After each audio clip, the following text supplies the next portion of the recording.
David Taylor, Durham.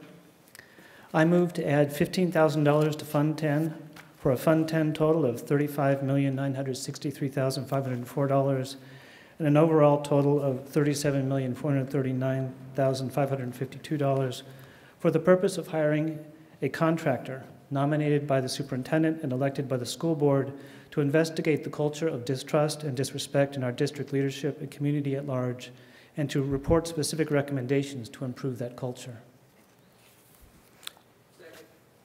Step to the microphone, please, sir.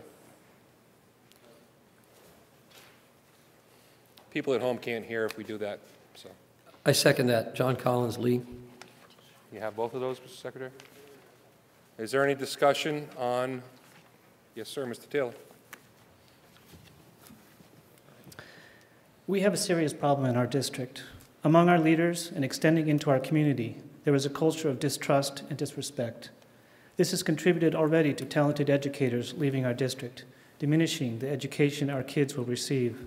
If this culture is not changed, our reputation as well as decades of investment will be ruined. I have noticed a few things to illustrate this culture of distrust and disrespect. As a member of the Advisory Budget Committee, I have attended school board meetings for the last few months. At these meetings, it was easy to see the not-so-subtle gestures between school board members, educators, and the public that expressed distrust and disrespect, sideways glances, murmurings, knowing smiles. At one meeting, we learned that the board voted to keep administrators from joining the strategic planning process. This shows a lack of trust and respect for the very people who would implement any plan.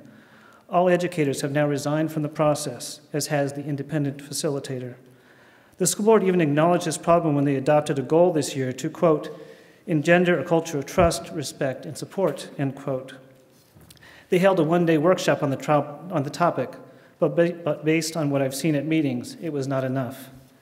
To me, the most troubling illustration is that the chair and vice chair of the school board refuse to meet face-to-face with the superintendent. They won't even step into his office. Think about that. The chairman of the board refuses to meet with the chief executive officer. If this were a business, it would be bankrupt. Several years ago, we had a similar crisis at the high school. Like now, many exceptional educators left in frustration. The best can get a good job anywhere. The solution then began with hiring an independent consultant who observed the school, talked with lots of people, and then issued a report that recommended steps to correct the culture. It took a long time, but it was corrected. Just hiring the consultant acknowledged the problem and gave people hope so they could hold on. At my former employer, I saw the same technique applied to another similar situation. Again, it gave hope to the employees and eventually led to improvement. By voting to add this item to the budget, we the voters will send a message of hope to our kids' teachers, administrators, and staff, and we will take the first step toward fixing our culture. Thank you.